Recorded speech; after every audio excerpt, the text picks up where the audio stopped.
What's up, Taiwan? I'm Joyce here in Taipei with the latest news. One of Taiwan's top airlines is handing out record bonuses to staff. EVA Air says it's also raising average monthly pay and giving out mid-year bonuses next year. That's as some of its pilots are threatening to strike over unsatisfactory pay. The airline has recovered well after pandemic restrictions were lifted, but some of its pilots say they still have concerns about talent retention and flight safety on top of salaries. And they say the bonuses still don't match up with the company's profits. 公司往年大概赚60亿的时候，也是发4个月。那今年赚了160几亿，比往年多了2倍以上。那只多2个月，所以对员工来说，当然还觉得有点距离。To learn more about the situation, our reporter Tiffany Wong spoke with the chair of the Taoyuan Union of Pilots, Li Xinyan. So can you tell me why the pilots union is holding a strike vote and what issues airline workers are dealing with? 这1-2年来，我们看到了在公司里面有非常多的问题。当然，薪资只是其中一个部分，但是因为薪资不佳，人才留不下来，所导致的缺工，而造成了整个集团里面，不管是飞行员、空服员或甚至地勤员工，都有非常大的问题存在。EVA recently announced a year-end bonus and also a planned salary increase next year. Does that address your demands at all? 那公司目前提出的这样的一个薪资调整，其实只是差不多能够克服在2023年一整年的这样子的一个通膨的一个状况而已哦。所以其实跟我们原来员工的预期其实有相当大的落差。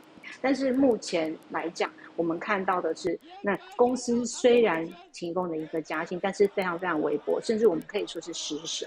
所以在这个方面，那公司用其他的媒体的方式，那来企图就是扰乱工会的罢工投票这样的一个行为，因为内部根本完全都没有任何的公告，让员工来知道这样的一个举措，为什么反而不是先对员工来做，而是先对媒体来做呢？所以非常的明显，就是他在操作社会大众的民意跟这个带动这样的一个风向，那企图去混淆。Could you tell us about the progress of the strike vote? Do you expect to strike? 那目前呢，这几天开票的投票的结果是非常的踊跃，所以我们预期我们一定在1月5号的时候，我们可以确定拿到合法的罢工权。我们也会召开另外的理事会来讨论接下来取得罢工权之后后续的决策。That was our reporter Tiffany Wong speaking with Taoyuan Union of Pilots Chair Li Xinyan. A construction worker is dead after a piece of equipment fell on him. The worker's leg was caught under a construction vehicle that fell over at a military work site in the southern city of Kaohsiung. He died on the way to hospital. Local labor officials have halted work at the site. The construction company could be fined up to $10,000 for violating safety rules.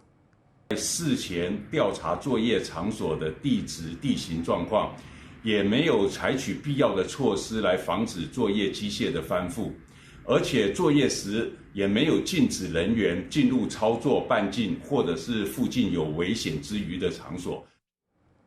A 15-year-old student is in critical condition after being attacked by a fellow student with a box cutter. He lost vital signs after suffering serious injuries to the neck and chest. The student was rushed to the hospital where doctors resuscitated him. The incident happened in a new Taipei school where the two students got in an argument. School officials say the two did not know each other previously. The attacker has been taken by police for questioning. With 18 days left until Taiwan goes to the polls, people here are looking closely at candidates' policies to decide who to vote for. Here at TaiwanPlus, we'll be exploring the real issues.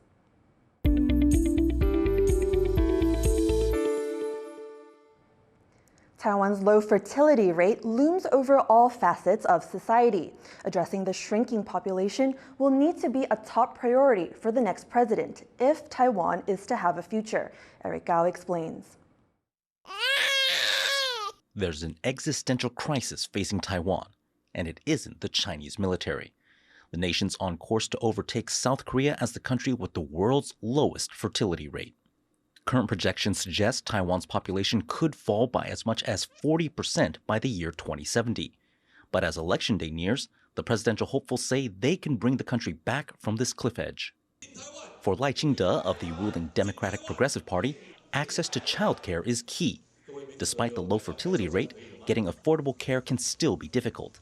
Lai wants more publicly funded daycares and subsidies so the youngest children can go to them. He wants longer daycare hours to take the pressure off working parents, and he wants to make becoming a daycare provider or kindergarten teacher more attractive with pay raises. His opposition rivals are focusing more on the rising cost of living that makes having children too expensive for many. The Kuomintang's Hou You-yi wants maternity leave equal to full pay, up from the current 80%. He wants a one-off housing subsidy for families with 3 or more kids, and he wants to offer young women money to freeze their eggs. The Taiwan People's Party's Ke Wen-je sees the issue as one of cultural mores. He ties the low fertility rate to a trend of people not getting married, but he has proposed his own fixes all the same. He wants payments for expectant and new mothers, and to extend subsidies for children until they reach 12 years old. He also backs legalizing surrogacy and extending maternity leave. Overall, the issue of Taiwan's stubbornly low fertility rate has been overshadowed by issues like China and by the theatrical nature of the country's style of campaigning. But the chance to stop a population crunch is slipping away, and the winning candidate's decisions on this problem will decide how well Taiwan is able to keep going into the coming decades. James Lin, John Ben Trieste, and Eric Gao for TaiwanPlus. Homes are flooded in southern Thailand after 2 days of torrential rain. Roads and train services in the south of the country have been closed and schools suspended. Extreme weather has also caused problems in the Andaman Sea and the Gulf of Thailand, with at least 7 ships, including a tourist dive boat, sunk this past week. Thai authorities have warned of flash floods and landslides in the coming days. Beijing is experiencing record-breaking low temperatures as China grapples with a historic cold spell. Officials in the Chinese capital clocked more than 300 hours of sub-zero temperatures for December, breaking a 72-year record. Shanghai also recorded its chilliest period in 4 decades, while some areas of northern China hit minus 40 degrees Celsius. Blizzards in the country are causing flight delays and straining the country's heating capacity. Cold weather has killed thousands of milkfish in southern Taiwan. Temperatures in Yunlin County dove to 11 degrees Celsius over the weekend, causing mass die-offs in fish farms. An estimated 6,000 kilos of milkfish have been affected. Authorities in the area are advising fishers to harvest their fish immediately and take extra precautions to protect their ponds. Over the past 5 years, Taiwan has seeded its coastal waters with millions of fish. But new research reveals that more careful planning is needed to ensure the long-term viability of the country's marine resources. Bryn Thomas has the story. If you were to cast a line off the coast of Taiwan, there's a good chance you'd catch a fish seeded by the country's fisheries agency. It's worked with the private sector for 5 years to release about 200 million into the wild, in places they'll have the most impact. 现在放流的地点其实是有点像过去历史栖地，那这地点现在数量比较少，那我们放流出去就看到很明显的结果。 New research shows that up to half of certain species of fish pulled from waters around Taiwan are genetically related to fish seeded by the agency. Although the program has been a success, it's one that could cause problems down the line. Researchers say the agency also needs to consider how seeding might impact genetic diversity. There's a possibility the fish they release mate with their own genetic relatives, which could damage their offspring.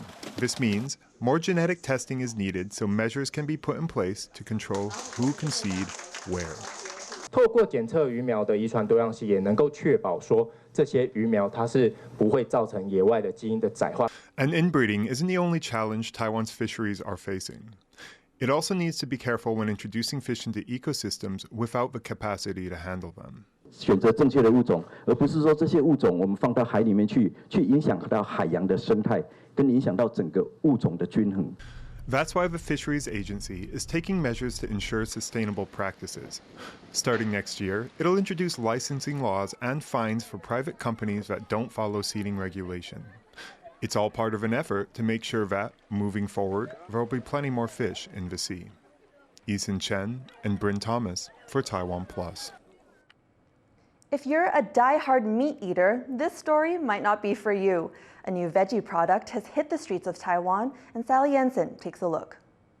The kind of marbling you only see on animal flesh. But what if we told you these so-called meats are made from mushrooms? Research scientists and the private sector in Taiwan have developed this edible mycoprotein, a sort of fake meat made from fungus.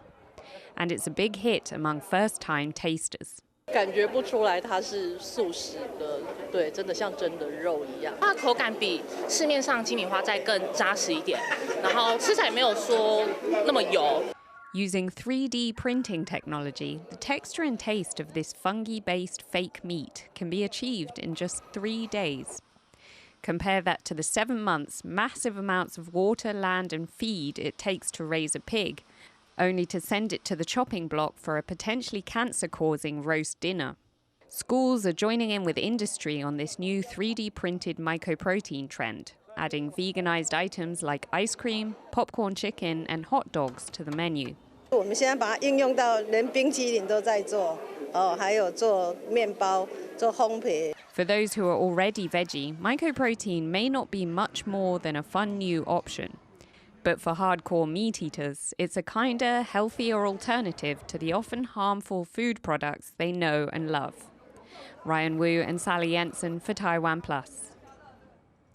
8 months before the Paris Olympics are set to start, chefs at the Olympic Village are unveiling the menu. Tiffany Wong checks out what's cooking.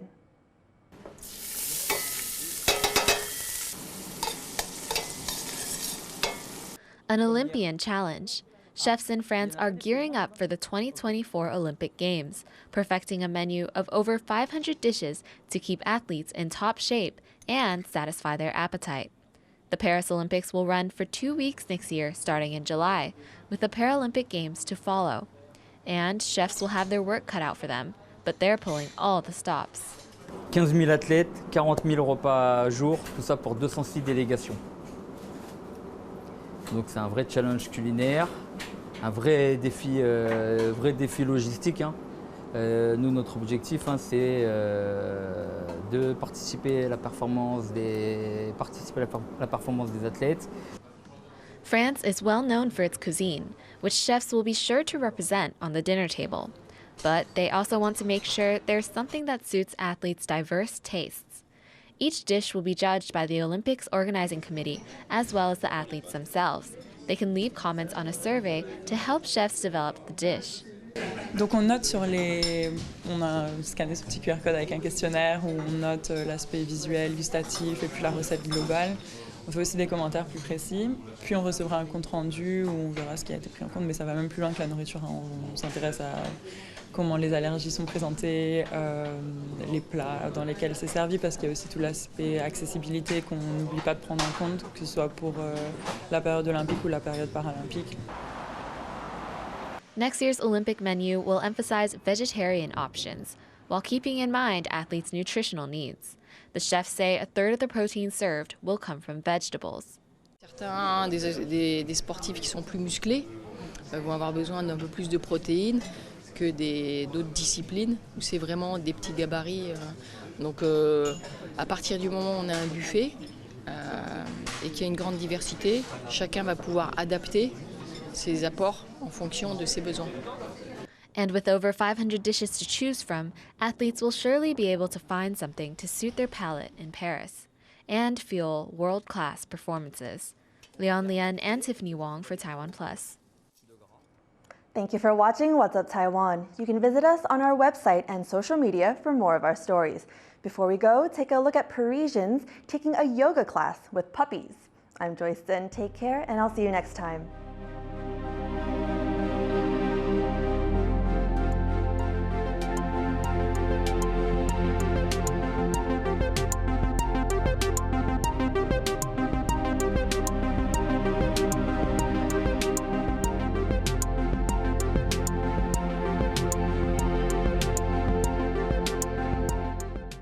For more news from Taiwan and around the world, go to TaiwanPlus.com and download the TaiwanPlus app.